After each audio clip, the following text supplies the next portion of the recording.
Sufyan ibn Uyayna, il dit, j'ai vu Al-Thawri en songe, dans un rêve, Sufyan Al-Thawri, et je lui ai dit, donne-moi une nasiha, un conseil. Ad-dinu an-nasiha.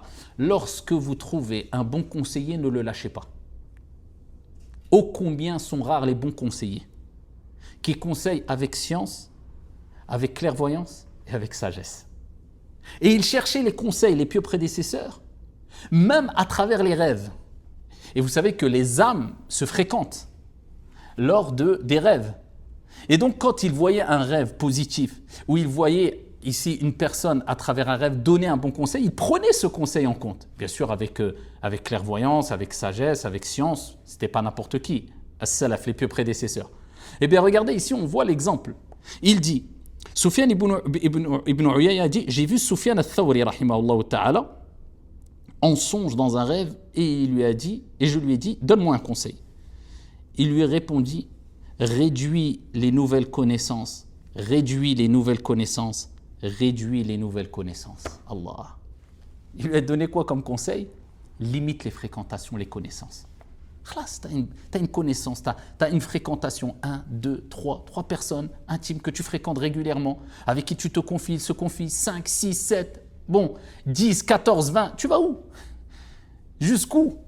En fait, c'est encore une fois, je ne parle pas de fréquenter les gens dans le sens, je côtoie les gens quand je vais au travail, quand je sors de la maison, quand je vais faire mes courses, le fait d'avoir un bon comportement avec tout le monde, peu importe sa confession et tout, ça je ne parle pas de ça, ça c'est demandé.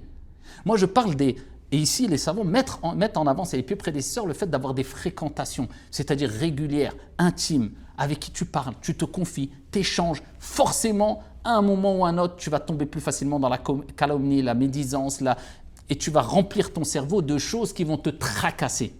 C'est ça qu'il faut bien comprendre. Ahmed ibn Hanbal, rahmatullahi alayhi, a dit, j'ai vu Ibn Sammak écrire à l'un de ses frères. L'imam Ahmed rapporte ça.